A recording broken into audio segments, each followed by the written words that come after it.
Have a close look at this photo. It's real, not AI, and ask, why is the former boss of Australia's National Anti-Corruption Commission, retired General and Judge Paul Brereton, pictured sitting in an official party with a convicted international criminal who General Brereton later refused to investigate for serious Commonwealth corruption?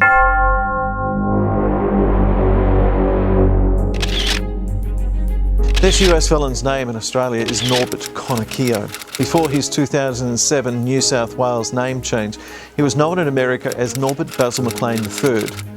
How did this convicted international criminal, who before he came to Australia was locked up for more than 2.5 years inside various American military and civilian prisons, how did this US con man get General Brereton, his NACC, the Australian Federal Police, Prime Minister Turnbull and Governor General Hurley to turn a blind eye to his legal fraud, stolen valour, military crimes and illegal Commonwealth payments of at least $70,000 in wages? How could a notorious US con man over a 20-year period successfully hold himself out in Australia to be a decorated US Gulf War hero, qualified US barrister and trusted Aussie veteran legal expert? To all these experienced Australian high office holders, including a former RSL Australian President and Tasmanian Integrity Commissioner, retired Major General Greg Malloch. Now that General Brereton is no longer in charge of Australia's national anti-corruption watchdog, we call on the NACC's new leadership team to properly investigate our official complaints and not just casually dismiss them as they've done before. In October 2017, the Sydney Morning Herald published an article which exposed some of this international criminal's long, dishonourable history of jail and fraud prior to his immigration and name change in Australia.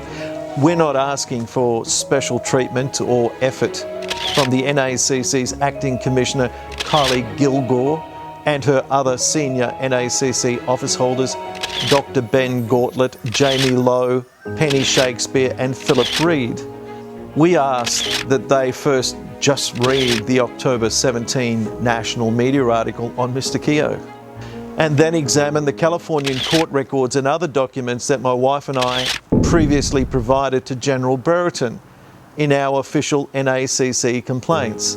How hard is it for Australia's premier anti-corruption agency to carry out a basic international criminal history background check on a former Commonwealth employee? We understand how difficult and sensitive that this NACC investigation will be in practice. If the NACC confirm Keough's a convicted international criminal and notorious fraudster, then a political house of cards built by the Liberals over 20 years will fall, exposing one of Australia's greatest political scandals and tainting the professional reputations of many important people. I mean, it's not every day that the NACC question their former boss, an ex-Governor General, an ex-Australian Prime Minister and 2 current sitting Australian Senators, Lambie and Tyrrell, about their relationship with a convicted, dangerous international criminal. A US con man who over 2 decades in Australia was magically made a senior executive officer in the New South Wales RSL and put in charge of millions of dollars of veteran welfare funds, fraudulently admitted to the New South Wales Bar, illegally sworn in as a New South Wales JP, protected from investigations by the New South Wales ICAC, secretly employed by Senator Lambie, with help from now Senator Tyrrell, and with permission from Prime Minister Turnbull, negligently cleared by Federal Parliament security and given access to secure areas and computer systems in Parliament House, aided, abetted and criminally protected by Tasmanian police and prevented from giving damning, self-incriminating federal court witness testimony linking a Liberal government to corruption by a judge who was a former member of the Liberal Party. My name is Rob Messenger. 20 years ago as a Queensland MP, I helped nurse Tony Hoffman expose the official Labor government corruption surrounding another dangerous American fraudster, Jayant Patel, who also infiltrated our public service.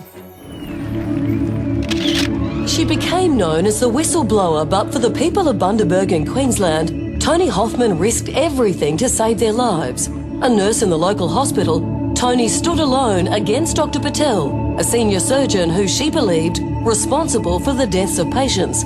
She fought hard to be heard, and finally a newspaper report and Royal Commission confirmed Tony was right. I'd love to see him behind bars. From the time Patel arrived there, Tony did everything by the book.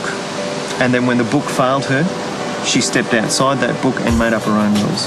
When Tony went to talk to the Director of Nursing, I think she was told that she had a personality clash between her and Dr. Patel. She said to me this night, there's a doctor up here killing people. And I said, well, is someone doing something about it? And she says, well, I'm trying to. I guess she'd been battling for more than 2 years to save patients' lives. In Parliament, I called for Patel to be stood aside pending the results of an investigation. Every word of her statement was questioned by the lawyers cross-examining her. They tried to make out that she was racist because of the Indian doctor. She's been threatened with jail, she's been threatened with loss of career, and she's almost lost her sanity.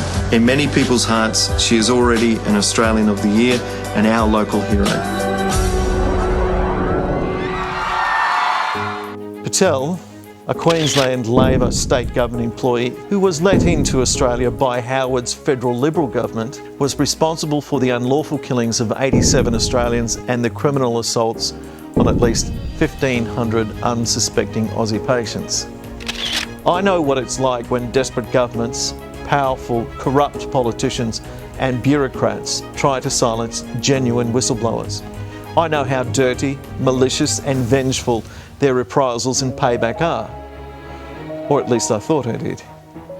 Since my wife and I tried to tell the truth about Mr Keough's Australian crimes and officially report his Commonwealth corruption, we've been unlawfully sacked by the Liberal federal government and Senator Lambie, threatened with secret jail by the head of ASIO and ex-SAS commander Duncan Lewis, deliberately exposed by the AFP to terrorists who sent to our workplace a still unresolved ISIS death threat and beheading photo, illegally raided by 6 armed Tasmanian police led by Detective Sergeant Askew, who acted on the lies of this convicted international criminal rather than our initial criminal complaints about the US con man, targeted by Liberal government lawyers with multi-million-dollar bankruptcy, and slandered by a federal judge and former Liberal Party member who thinks it's a workplace crime for Senate staff to confidentially complain to their Prime Minister about an unresolved ISIS death threat made to their Commonwealth workplace.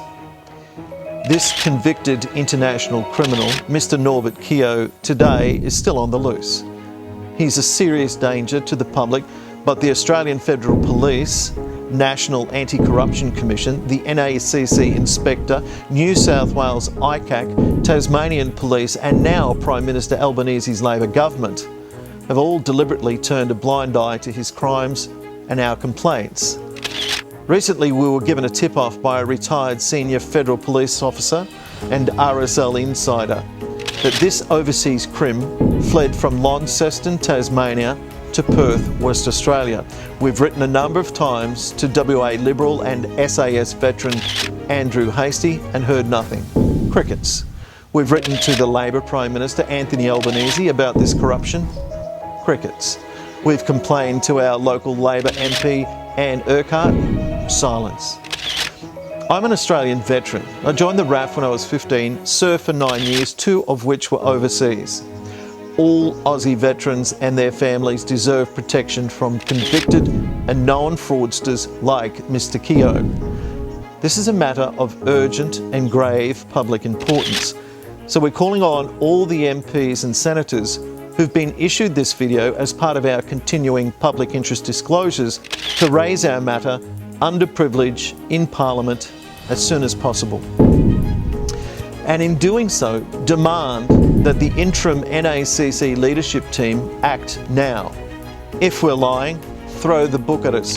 Get ASIO to threaten us with secret jail for 10 years. Again.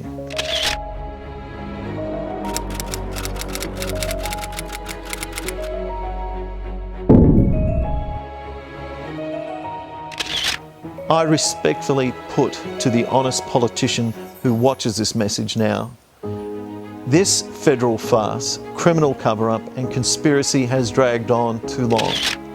Australian veterans have been left unprotected and subjected to this overseas criminal fraud for too long.